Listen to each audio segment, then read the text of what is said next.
코로나 바이러스 때문에 난리도 아닙니다. 제가 한 주간 때는 문자도 굉장히 많이 받았습니다. 여러 가지. 또 신문, 뉴스, 엄청납니다. 2002년에 사스가 있었습니다. 2002년 11월 달에 발병이 돼가지고요. 그것이 2003년 7월 달에 정식적으로 종결이 됐습니다. 그러니까 약 8개월 갔습니다. 그리고 2015년 메르스가 발병을 했는데, 메르스가 5월 달에 이제 발병이 돼서 정식적으로 2015년 12월 달에 종식이 됐습니다. 한 7개월 갔습니다. 그러니까 지금 이 코로나 바이러스가 실질적으로 12월 1일 날 이제 우한에서 첫 발병이 있었지요. 그러니까 지금 항상 이제 확장기입니다. 이게 한두 달 가는 게 아닙니다. 사스 때 8개월, 메르스 때 7개월 갔습니다. 지금 어떤 전문가들은 한 8, 9개월까지도 예상하는 사람이 있습니다. 여름 전후 또 지나서까지도 생각하는 사람이 있습니다. 잠시 있다가 되는 게 아닙니다. 그런데 지금 이 코로나 바이러스가 맹위를 떨치는 게 참 굉장히 급속도로 번져나가지요. 그런데 지금 잘 생각해 봐야 될 게, 메르스는 5월 달에 발생했습니다. 당시 중동 호흡기 증후군이라고 했지요. 그러니까 더운 지방에서 발생했습니다. 5월 달에. 그래서 더운 그 시기를 딱 지나가지고 12월 달에 끝났거든요. 추워지면서. 근데 지금 코로나 바이러스는 지금 겨울에 발생했지요. 사스가 11월 달에 발생했습니다. 그리고 사스의 발병 원인을 박쥐로 생각합니다. 근데 지금 코로나 바이러스도 발병 원인을 박쥐로 생각하는데, 메르스는 그 발병 원인을 낙타로 봤습니다. 다른 거예요, 완전히. 그래서 지금 보면, 어떤 면으로 보면 사스 때로 가는 거지요. 겨울철 전염병입니다. 그래서 지금 막 확장기인데 이게 한두 주에 끝나는 게 아닙니다, 여러분. 그런데 왜 이 코로나 바이러스들을 사람들이 굉장히 공포스러워하는가? 딱 하나입니다. 치료제가 없기 때문입니다. 그나마 메르스 때는 타미플루가 있었습니다. 그런데 지금은 치료약이 없습니다. 이게 바이러스이기 때문에 그렇습니다. 치료약이 없기 때문에 사람들이 공포스러워하는 거예요.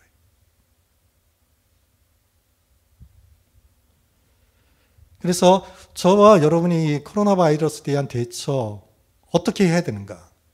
우리 인간이, 그리스도인이, 믿는 자가 할 수 있는 최대한의 것들을 예방하고 조심해야 합니다. 당연하지요. 믿음이 있다고 막 가는 거, 그건 믿음이 있는 게 아닙니다.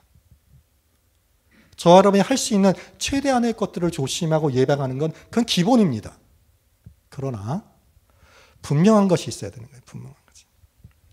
믿는 자는 분명한 것이 있어야 되는 게 뭐냐면, 하나님께서 선이 분명하다는 거예요.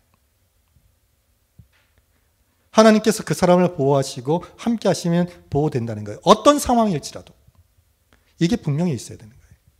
그러다 인간적인 노력을 하지 말라는 게 아닙니다. 최대한 해야죠. 이스라엘 백성이 출애굽할 때였습니다. 노예 상태에서 애굽왕 바로가 놓아줍니까? 10가지의 재앙을 통해서 출애굽하게 됩니다. 네 번째 재앙이 무슨 재앙이냐면 파리의 재앙입니다. 하나님께서 바로에게 파리의 재앙을 예고하시죠. 출애굽기 8장 23절, 22절, 23절에 보면 하나님께서 말씀하시는 거예요. 그날에 이제 네 번째 재앙입니다. 나는 내 백성이 거주하는 고센 땅을 구별하여, 이스라엘 백성은 고센 땅 지역이 있었거든요. 구별했다는 거예요, 하나님께서. 그곳에는 파리가 없게 하리니 이로 말미암아 이 땅에서 내가 여호와인 줄을 내가 알게 될 것이다. 파리가 왔다 갔다 하는 거예요, 여러분. 근데 하나님께서는 파리의 재앙을 내릴 때에 애굽에는 가득하게 하셨는데 절대 선을, 고센 땅은 파리가 넘어가지 않게 선을 다 구별하셨다는 거예요. 23절, 내가 내 백성과 내 백성 사이를 구별하리니 내가 이 표정이 있으리라 하셨다라 하시냐. 하나님께서 다 구별하시는 거예요. 그리고 다섯 번째 재앙이 어떤 재앙이냐? 전염병이에요. 가축 전염병. 출애굽기 9장 3절 4절에 보면 여호와의 손이 들에 있는데 가축 곧 말과 나귀와 낙타와 소와 양에게 더하리니 심한 돌림병이 있을 것이요. 다섯 번째 재앙이에요. 가축 돌림병, 전염병이 돈다는 거예요. 그런데 5절에 4절에 여호와가 이스라엘의 가축과 애굽의 가축을 구별하니 이 전염병이 딱 구분되는 거예요. 선이 딱 있는 거예요. 이 전염병이 애굽에게만 있는 거예요. 이스라엘 백성이 있는 고센 땅에는 접근도 못하는 거 하나님께서 딱 보호하시는 거예요. 이게 하나님입니다. 구별하리니 이스라엘 자손에게 속한 것은 하나도 죽지 아니하리라 하셨다 하시고 하나도 안 죽는 하나도. 전염병으로 애굽에 있는 가축들이 다 죽어나가는데 이게 하나님입니다, 여러분. 그러니까 지금의 이 상황에서 저와 여러분이 다 기억해야 될 것은 사람이 해야 할 수 있는 모든 노력을 해야 되죠. 예방과 조심을 해야 됩니다. 그러나 중요한 것은 하나님께서 보호하시면 딱 보호하신다는 거예요. 그래야지 두려워하지 않을 수 있는 거예요. 이게 분명해야 돼요. 하나님은 전능하십니다. 그래서 꼭 이것을 기억하셔야 합니다. 그리고 이후에 어떻습니까? 우박을 내렸는데 그 우박이 얼음이잖아요. 거기에 불이 섞여 있었다고요. 그래가지고 애굽에만 떨어지는 거예요. 여러분, 하늘에서 우박이 떨어지는데 다 쓸어버리는데 다 보호하시는 거예요. 또한 그 위에 재앙이 메뚜기 재앙이. 메뚜기도 모든 걸 쓸어가는데 메뚜기가 여기 저기로 날아가지 않습니까? 딱 선을 거시는 거예요. 이스라엘 백성이 있는 데는 접근하지도 못하는 거예요. 그 다음에 재앙이 흑암의 재앙이 3일 동안 흑암이었는데 어둠이 탁 애굽에만 있는 거예요. 이스라엘은 없는 거예요. 이렇게 하나님은 딱 선을 주시는 거예요. 선을 거시는 거예요.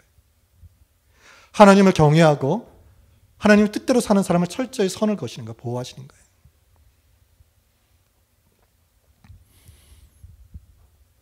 마침 제가 일주일 전부터 오늘 주일 설교의 제목을 받았습니다. 치료의 하나님. 저와 여러분이 믿는 하나님은 치료의 하나님이십니다. 병든 것들을 고치시고 연약한 것을 온전케 하시고 그걸 통해서 우리에게 능력으로 역사하는 치료의 하나님. 오늘 본문에 보면 베데스다 못이 있습니다. 연못이죠. 베데스다 못에 사람들이 몰려 있습니다. 사람들이 연못하면 물고기가 있어가지고 그것들을 보고 즐거워하고 그러는 그런 장소가 아닙니다. 여기에서 모인 사람들은 참 힘든 사람들입니다. 성경에 보니까 각종 병든 사람인데 맹인, 시각장애인들 그리고 다리 저는 사람들 그러니까 어떤 장애인으로 보입니다. 그리고 혈기 마른 자 제가 말씀드렸지만 중풍병자들이에요. 특별한 사람들이죠. 생활하기가 어려운 사람들이죠. 근데 왜 이 사람들이 여기 몰려있냐 이거예요. 베데스다 못에 왜 이 사람들이 불편을 감수하면서까지 왜 여기에 있느냐 이거예요. 3절에 보면 다시 한번요. 그 안에 많은 병자, 맹인, 다리 저는 사람, 혈기만한 사람들이 누워 관광하려고 하는 게 아니에요. 왜 이 사람들이 몰려 있느냐? 왜냐하면 이 장소에 치료의 능력이 나타났기 때문입니다. 그러니까 이 사람들을 어떤 면을 보면 맹인, 다리 저는 사람, 혈기 많은 사람은 고침받을 수 있는 가능성이 없는 사람입니다. 치료받을 수 있는 게 어떻게 가능합니까? 중풍병자 지금도 어려운데요. 다리 저는 사람, 선천적인 장애를 가진 사람이 어떻게 고침을 받습니까? 그런데 왜 이 사람들이 있느냐? 자신들이 세상적으로는 불가능할 것 같지만 고침받을 수 있는 가능성이 있었기 때문에. 왜냐하면 그 4절에 이렇게 되어 있습니다. 이는 천사가 가끔 모세에 내려와 물을 움직이게 하는데 움직인 후에 먼저 들어가는 자는 어떤 병에 걸렸든지 낫게 됩니다. 어떤 병에 걸렸어도 다 낫는 거예요. 천사가 물을 움직일 때 가장 먼저 들어간 사람은 다 낫는 거예요. 그러니까 1%도 아니에요. 제가 볼 때는 0.00001%의 가능성이 있기 때문에 올려드는 거예요.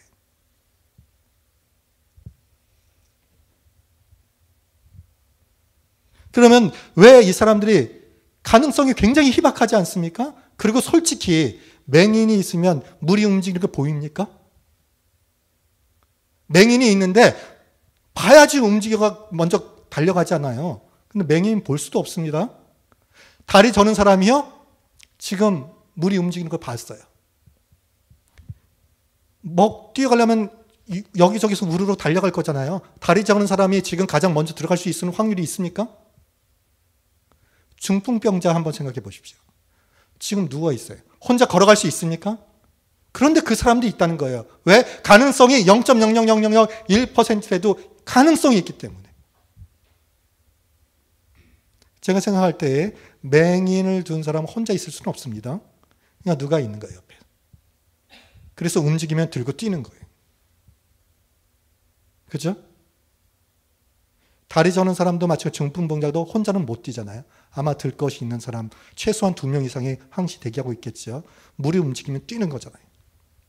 가장 먼저 가는 그 한 사람, 그 가능성이 있기 때문에 그 사람들이 모여 있다는 거예요. 그러면 왜 이렇게 희박한 가능성에도 그 사람들이 몰려 있느냐? 딱 하나입니다. 고통이 심하기 때문입니다, 여러분.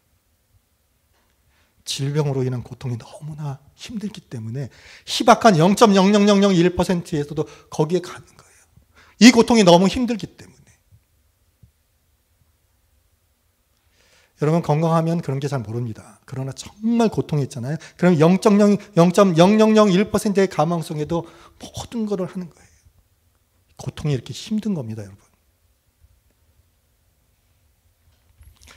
그래서 설교를 준비하면서 제 인생에서 가장 고통스러운 때가 언제였는가? 저는 제가 31살 때에 40일 금식 기도할 때에 36일째부터 이렇게 완전히 이제 일어나지를 못했어요. 온몸에 있는 에너지가 다 이제 나갔기 때문에 누워있는 상황에서 고개만 약간, 그 수평에서 고개만 약간만 들어도 이루 말할 수 없는 고통. 그러니까 앉아있을 수가 없는 거예요. 그러니까 하루에 수백 번을 토하고 뭐 먹은 게 없잖아요. 그때 또 느끼는 게 호흡에 곤란이 있었어요. 숨을 못 쉬는 거예요, 숨을. 여러분, 이게 숨 쉴 수 있다는 거 어마어마한 겁니다. 숨 쉴 수 없는 고통은 이루 말할 수 없는 고통입니다. 그리고 그 중환자실 가보면 가래를 못 삼키잖아요. 이게 어마어마한 고통이에요. 이게 가래를 이렇게 삼킬 수 있다는 게. 숨을 쉴 수 있다는 게. 그때 제 소원이 뭐냐면 이제 한 36일째부터 이게 누워있는데 오로지 다 하나밖에 소원이 없어요. 오로지 소원은 앉아만 있었으면 좋겠다는 거예요. 앉아만. 뭐 뛰고 걷고가 아니라 앉아만 있을 수 있으면 얼마나 좋을까. 그냥 누워있는 고통이 너무 힘드니까. 그런데 제가 고작 며칠 했습니까? 6, 7, 8, 9, 10, 5일 정도였잖아요. 그런데 그 고통이 죽어가는 거예요. 인간이 병으로 이런 고통은요, 정말 이렇게 상상을 초월합니다. 그러니까 이렇게 모여 있는 거예요. 확률적으로 어렵다고 하더라도 이렇게 모여 있는 거예요. 그리고 인간이 제가 보니까 아프잖아요? 그러면 이기적이 됩니다. 뭐 없는 거예요. 뭐 학식 있고, 지금 아픈데 뭐 체면이 있고요? 그런 거 없어요. 그리고 한번 생각해 봅니다. 지금 천사가 그 베데스다 못을 움직이면 가장 먼저 들어가는 사람이 낫잖아요. 누군가 뛰기 시작하면 어떻게 됩니까? 아수라장이 되는 거예요. 한번 상상해 보십시오. 누가 움직인다 하면 뭐 보고 물이 움직이고 안 움직이고 상관없이 그냥 뛰어 들어가는 거 아니겠습니까? 가장 좋은 자리에는 다툼이 얼마나 있겠습니까? 인간은 그렇습니다. 그런데도 왜 그것을 벗어나지 못하느냐? 고통이 너무 심하기 때문에 그런 거예요.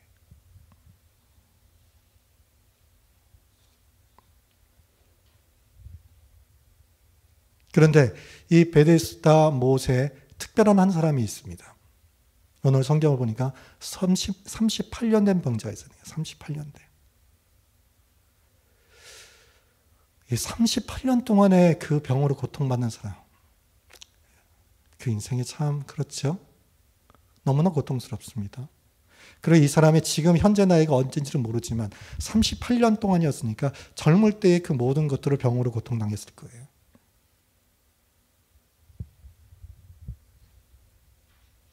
그런데 이 베데스다 못에 많은 병자들이 있는데 예수님께서 그 38년 된 병자한테만 딱 가시고 그 사람을 고치시고 가셨다는 거예요. 왜 다른 사람과 차별하십니까? 다른 사람들도 병으로 고통받는데 그 사람만 고치시고 가셨다는 거예요. 그 이유가 뭔가? 우리는 성경에 나와 있지 않기 때문에 하나님은 그냥 하시는 분이 아닙니다. 그럼 저희가 유추할 수 있는 게 뭐냐? 14절을 보면 그 후에 예수께서 성전에서 그 사람을 만나 이르시되 보라 내가 나았으니 더 심한 것이 생기지 않게 다시는 죄를 범하지 말라 하시니. 그러니까 이것을 통해서 우리 유추해 볼 수 있는 거예요. 이 사람에게 예수님께서 더 심한 것이 생기지 않게 다시는 죄를 범하지 말라는 거예요. 그러면 이 사람이 나을 수 있었던 원인은 무엇이냐? 이것으로 유추할 때 이 사람은 깊이 자신의 어떤 죄를 회개한 거예요.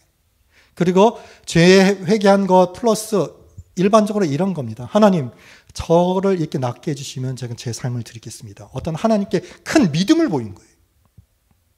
그러니까 친히 모든 걸 아시라 하나님께서 많은 병자들이 있는데 38년 된 그 병자에 가셔서 그 병을 낫게 하신 겁니다. 그러니까 치료의 하나님을 경험하는 거냐 이 두 가지입니다. 하나님께 큰 믿음을 보여드리는 거예요. 그리고 저 이 병을 낫게 해주시면 제가 삶을 드리겠습니다. 어떤 하나님에 대한 믿음을 보여드리는 거예요. 두 번째는 자신의 죄를 회개해야 되는 거예요.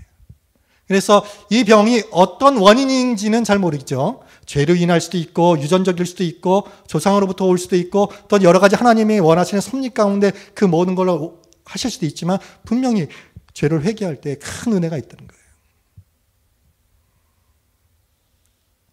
그리고 이 38년 된 병자는 우리가 유추할 수 있는 게 뭐냐면 38년 동안 병이 있지만 포기하지 않고 하나님께로 나갔다는 거예요. 하나님께서 천사를 통해서 동하는 그것들을 간절히 소망했다는 거예요. 그러니까 이 38년 된 이 병자가 나을 수 있었던 건 정말 하나님에 대한 간절함이 있었던 거예요. 간절함이 있는 사람에게 하나님께서 치료해 주시고 역사해 주시는 거예요. 하나님께서 이스라엘 왕 가운데 히스기야 왕이 있습니다. 이사야 선지자를 보내서 네가 이제 병이 들었습니다. 병이. 근데 선지자를 통해서 말씀하시는 거예요. 너는 이제 죽을 거다.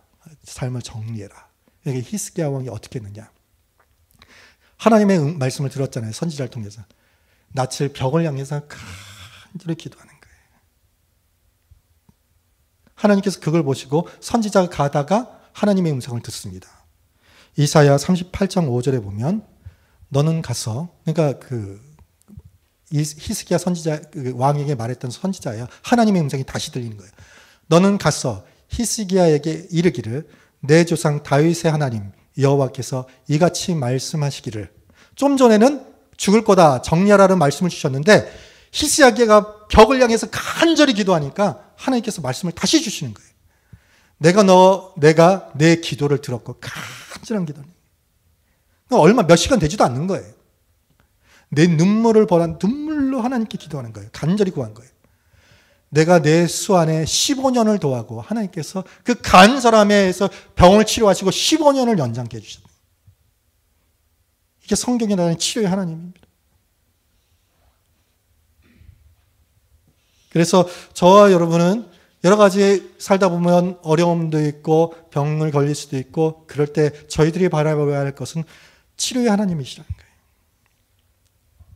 그리고 하나님은 모든 치료의 근원이 되십니다. 이거를 꼭 기억해요. 모든 치료의 근원이 되십니다. 저희들에게 하나님께서 큰 선물이 두 가지입니다. 하나님께서 저와 여러분에게 주신 선물은 첫째는 의료입니다. 약과 의사들, 병원이에요. 이것이 하나님께서 저희들에게 주신 선물이에요. 은혜의 선물이에요. 딱 이걸 기억해야 됩니다. 이게 하나님께서 주신 거예요. 이게 의사들, 병원, 약을. 우리가 누릴 수 있는 거죠. 하나님의 은혜. 두 번째로 더 간절히 찾는 자에게 하나님께서 구체적인 더 세밀한 치료의 빛을 주신다는 거예요. 왜냐하면 하나님은 치료의 하나님이기 때문에. 출애굽기 15장 26절에 이르시되 너희가 너희 하나님 나 여호와의 말을 들어 순종하고, 그러니까 이 말씀을 잘 보시면 됩니다. 내가 보기에 의를 행하며 내 계명에 귀를 기울이며 내 모든 규례를 지키면, 조건이 있는 거예요. 내가 애굽 사람에게 내린 모든 질병 중 하나도 너에게 내리지 아니하리니 나는 너희를 치료하는 여호와입니다. 하나님은 치료의 하나님인데 어떤 자에게? 그 앞에 조건이 있는 거예요. 여호와의 말에 순종하고 내가 보기에 의를 행하며 계명에 귀를 기울인 자에게. 그래서 혹 내가 말씀에 어긋났을 때 하나님 말씀대로 회개했을 때 모든 것들을 치료해 주시는 하나님. 그래서 치료의 근원은 하나님이라는 거예요. 저와 여러분이 여러 가지 약도 주시고 의사도 주셨지만 근원적인 치료의 근원은 하나님께 있다는 거예요. 그리고 자신을 경외하는 자에게 치료의 광선을 비추십니다. 말라기 4장 2절에 보면 내 이름을 경외하는 너희에게는 공의로운 해가 떠올라서 치료하는 광선을 비추리니라고 되어 있습니다. 너희가 나가서 외양간에서 나온 송아지같이 뛰리라 했습니다. 하나님을 경외하는 자에게 어때요? 치료하는 광선을 비춰주시는 거예요. 치료의 광선을. 이게 하나님의 말씀입니다. 그리고 이 모든 치료의 은혜를 받게 해주신 것은 예수님께서 그 모든 대가를 치러주시기 때문입니다. 이사야 53장 5절에 그가 찔림은 우리 허물 때문이요 그가 상함은 우리의 죄악 때문이라. 그가 징계를 받음으로 우리는 평안을 누리고 그가 채찍에 맞음으로 우리는 나음을 받아. 이 나음이 병나음입니다. 우리가 그렇게 병을 날 수 있는, 치료받을 수 있는 근거는 예수님께서 찔림을 당하시고 상함을 당하시고 징계를 받으시고 채찍에 맞으셨기 때문에 그 공로로 저와 여러분이 치료를 받을 수 있다는 거예요.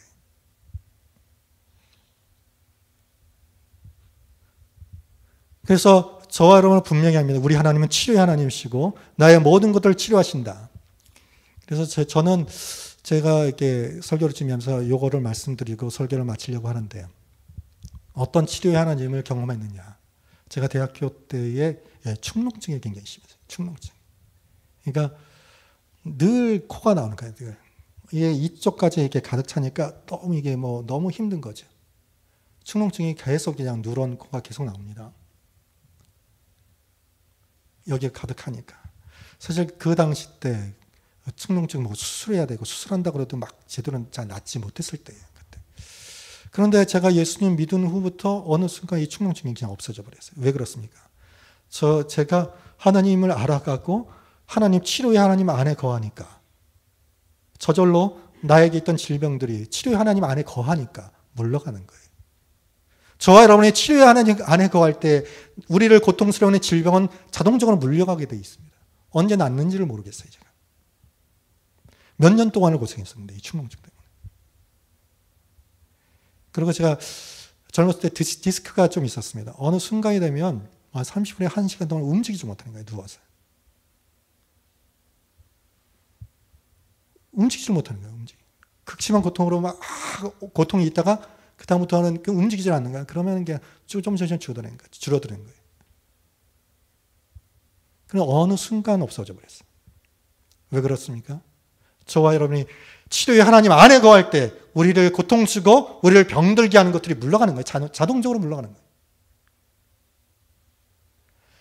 그리고 제가 특별한 거는 뭐냐면 난시가 좀 있었습니다. 난시가 있어요. 여러분은 저를 모르시지만 제가 직장 다닐 때 초기 그러니까 그때 안경을 한 2년 동안 꼈습니다. 난시가 있어서. 이렇게 보면 너무 힘들게 했기 때문에. 어느 순간 나버렸어요. 오랜 동안 몇 년 전에 가보니까 난시가 없어졌다는 거예요. 저와 여러분이 믿는 하나님은 치료의 하나님이기 때문에 저와 여러분이 하나님을 경외하고 말씀대로 살아갈 때 우리를 괴롭히는 그런 병든 것들은 물러가게 돼 있는 겁니다. 그리고 지금 내가 병들었더라도 간절히 하나님을 찾을 때 치료의 하나님께서 우리에게 역사해 주실 때 그 모든 어떤 질병이라도 치료해 주신다는 거예요. 그것이 하나님이십니다. 저와 여러분이 믿는 하나님은 치료의 하나님이십니다. 모든 연약한 것을, 모든 질병을, 부족한 것들을 치료하시고 온전케 해주시고 기쁨을 주시는 하나님을 저와 여러분은 신뢰해야 할 줄로 믿습니다. 기도하시겠습니다.